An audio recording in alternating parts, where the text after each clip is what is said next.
বলছি দাদা, আপনি এই যে মানুষের কাছে যাচ্ছেন, মানুষের কাছে পৌঁছাচ্ছেন, মূলত কি কি সমস্যা লক্ষ্য করছেন? দেখুন, আমাদের আমাদের বিধানসভায় চারটে বড় বড় সমস্যা আছে। সবথেকে বড় সমস্যা শিক্ষার। প্রাইমারি স্কুল ছাত্র নেই, শিক্ষক নেই।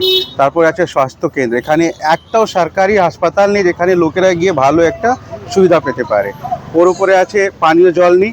রাস্তা তো ছেড়েই দাও, পুরো অঞ্চলে শুধু নিউ টাউন ছেড়ে কোথাও তোমার রাস্তা নেই।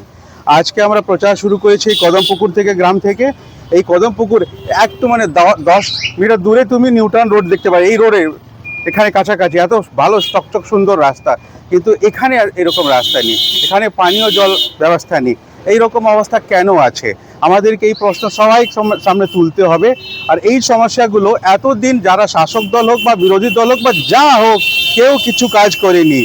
আমাদের দায়িত্ব, সবার দায়িত্ব, এখানকার বাসিন্দা লোকদের দায়িত্ব যে আমরা প্রশ্ন করি আমাদের যারা ভাগ্য বিধাতা, আমাদের যারা বিধায়ক, আমাদের যারা নেতা, যে আপনারা কেন করছেন না। এই প্রশ্ন আমি আপনাদের মাধ্যমে তুলতে চাইছি। এই যে প্রচার করছেন, আপনার মতো একটা ব্যক্তিত্ব যেখানে রাজনীতি আসার কোনো প্রয়োজন ছিল না, তারপরেও এই যে লড়াই, কোন দলের সঙ্গে মূলত আপনাদের ফাইট দিতে হবে? দেখুন, যাদের উপর দায়িত্ব ছিল কি যারা লোকদের জন্য কাজ করবে, ওরা কাজ করছে না। তো যারা কাজ করছে না, যে কোনো দল হোক, ওদের বিরোধে আমি নামিয়েছি মাঠে। আমার একটাই সিদ্ধান্ত, আমার বাড়ি খুব ভালো আমি গুছিয়ে রেখেছি।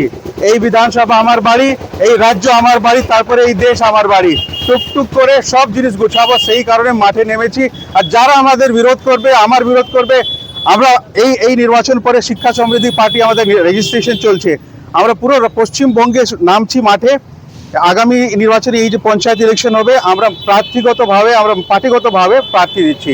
তো যারা বিরোধ করতে চাইছে করুক, আমরা কিন্তু এই ভালো কাজ করবো আর করেই ছাড়বো আমরা। এখানে রাজারহাট নিউ টাউনে তৃণমূল বিজেপি তারা যথেষ্ট শক্তিশালী দল, সেখানে লড়াইটা মূলত কতটা কঠিন হবে বলে মনে করছেন আপনি? দেখুন, এই যে শক্তিশালী বললে না, ওদের কাছে টাকা পয়সা বেশি আছে, মাসেলস পাওয়ার, মানি পাওয়ার বেশি আছে, কিন্তু যা জিনিস ওদের কাছে নেই আমাদের কাছে আছে বুদ্ধি, আমাদের কাছে সাহস, আমাদের কাছে ক্ষমতা। আমরা যখন চেয়েছি, আমি একটা আইনজীবী যখন মাঠে নেমেছি, ওদেরকে ভালো করে চ্যালেঞ্জ করছি আর করে দেবো আমরা। তো সর্বশেষ এই রাজারহাট নিউ টাউন বাসীর জন্য কি বার্তা দেবেন আপনি?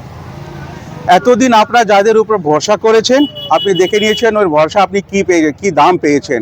এই বছর শুধু একবার বলছি, আমার উপর ভরসা করুন।